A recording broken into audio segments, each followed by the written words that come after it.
Noche estrellada. La luna resplandece débilmente. Nuestra casita ubicada en Angamburubí, un pequeño pueblito en lo más profundo del interior del país, atravesando cerros, arroyos y esteros. Hoy gozamos como todas las noches de un silencio de paz. Los insectos rebotan y chocan contra la única lámpara de querosén dentro de nuestra casa. Al fondo tenemos una plantación de mandioca y también poroto. No contamos con una cerca que divida nuestra chacra con el bosque de los demás. Es un pueblo de pocos habitantes, por lo que generalmente es muy tranquilo. Pero de vez en cuando aparecen algunos haraganes que quieren llevarse plantaciones ajenas. En mi cocina, mi esposa y yo tomamos mate mientras esperamos que nuestra cena esté lista. Con la pava en el fuego, para que no se enfríe, platicamos sobre nuestros trabajos para mañana. En eso, un ladrido de Bochi suena a la distancia. ¿Qué verá el perro?, dice mi esposa. No será nada, es muy temprano, respondo. Pasan los minutos, comemos nuestro sollo de cecina, acompañado con un poco de huevo, para luego tomar un vaso de leche. Somos una pareja joven con un hijo de 4 años, así que no hay mucho trabajo. Nos vamos a acostar cuando mi cabello toca aquella almohada hecha de retajos, de ropas viejas. Escucho lo que temía. El perro vuelve a ladrar. Pero esta vez ya no se detiene, así que no tengo más opción de levantarme. Agarro mi linterna. No te vayas, dice ella. Tengo que ir a ver, respondo. Mientras agarro mi escopeta casera, voy avanzando por el costado lentamente, para no alertar a lo que sea que esté haciendo ladrar al perro. Me introduzco entre las ramas, procurando hacer el mínimo de ruidos posible. Veo a Bochi desde lejos, ladrando a lo espeso de las ramas de mandioca. Me acerco, pero no puedo ver a lo que le está ladrando. Siento que algo se está moviendo, pero aún no puedo verlo. No puedo disparar sin ver que está ahí. El movimiento de las hojas de ramas se acercan más a Bochi.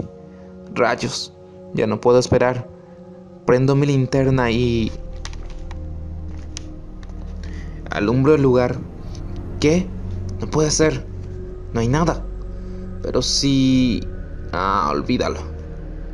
Oye, Bochi, Eyuyaha. Voy para acostarme nuevamente. ¿Y después qué pasó?, dice mi esposa.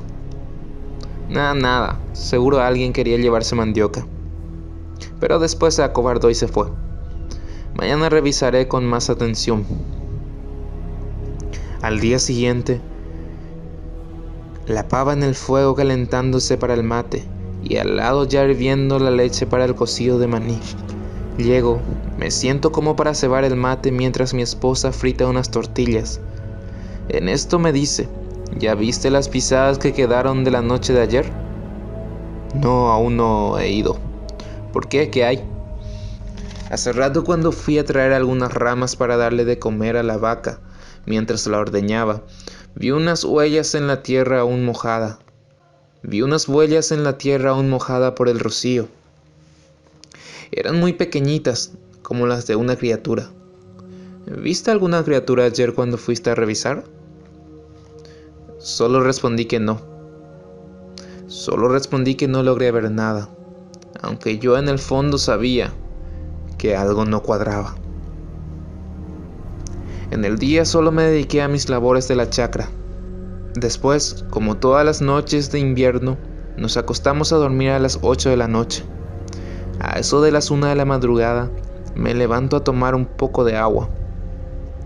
Para hacerlo tengo que cruzar la sala para llegar a la cocina. Entro a la cocina, agarro uno de los cambuchí y me sirvo un poco de agua. Después de tomar salgo nuevamente. Voy para la sala y en ese momento escucho un ruido. Unas gallinas inquietas. Lo más raro es que estaban afuera. Sé muy bien que las gallinas no salen a esa hora, a menos que algo raro suceda. Fui a revisar ya que pensé que era alguien o algo, un zorrillo, una zarigüeya o un animal que estaba por ahí. Miré el lugar desde afuera, pero no vi nada. Aunque no llevaba mi linterna, así que intenté entrar al gallinero, pero estas gallinas se negaban. Intenté varias cosas. Luego, entonces escuché un sonido. Era un sonido de pollitos y se escuchaban a lo lejos. Eso por supuesto me asustó mucho, ya que nosotros no tenemos pollitos. En eso me echo a rezar ahí mismo y a la vez preparado para correr por cualquier cosa. De repente las gallinas van y entran a su gallinero. Cierro rápidamente la puerta y entro a mi casa.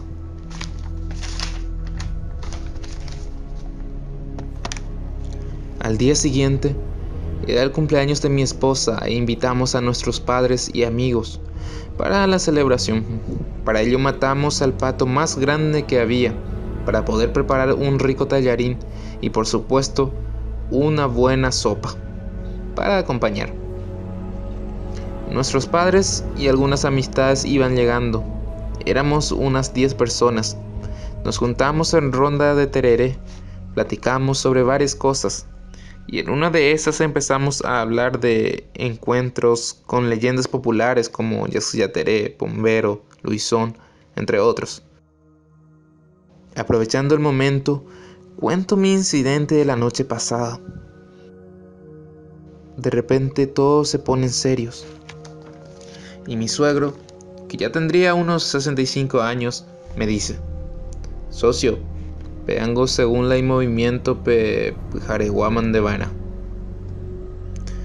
Bueno, esto ya me lo esperaba. Nunca le presté tanta atención a las leyendas, pero las 2 últimas noches me pasaron cosas muy inusuales, digamos. Pero lo que yo no sabía era que la tercera noche sería una que marcaría bastante. Me marcaría bastante. Todos se fueron antes del anochecer. Antes de acostarnos, derramé agua bendita por todo el gallinero y la casa. Nos fuimos a dormir y nuevamente a eso de las 23 horas escucho al perro ladrar, corriendo nuevamente hacia la chacra. Así estaba durante unos minutos. Pero la verdad que yo no quise levantarme a mirar. Decidí tratar de dormir cuando de repente escucho un golpe seco y al mismo tiempo que el animal empieza a sollozar. Entonces me levanto irremediablemente, miro por uno de los agujeros de la pared y veo a Bochi caminando a duras penas. Viene y se tumba encima de la bolsa de nylon que utiliza como cama. Me entró un gran escalofrío al mirar en dirección a la chacra. Aunque no pude ver nada, sentía un aire pesado que parecía provenir de aquel lugar en que iba el perro a ladrar por las noches. Me acosté y traté de no pensar en eso. Mañana debía trabajar la tierra para plantar un poco de maíz. Al día siguiente me despertaron los gritos de mi esposa. Amor, amor, ven rápido a mirar a Bochi.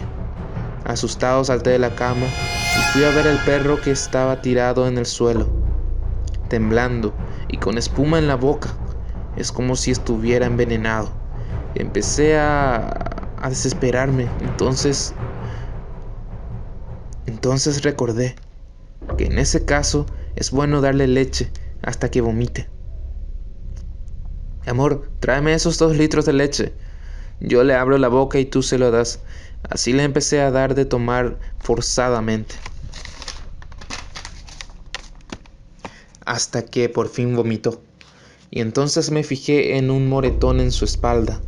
Era el de un duro golpe. pero era extraño. Parecía como una picadura. Entonces recordé lo de la noche anterior. Rayos, debió ser ese maldito Caraipujare, dije. Me llenó de rabia ese momento, así que fui a hablar con mi suegro,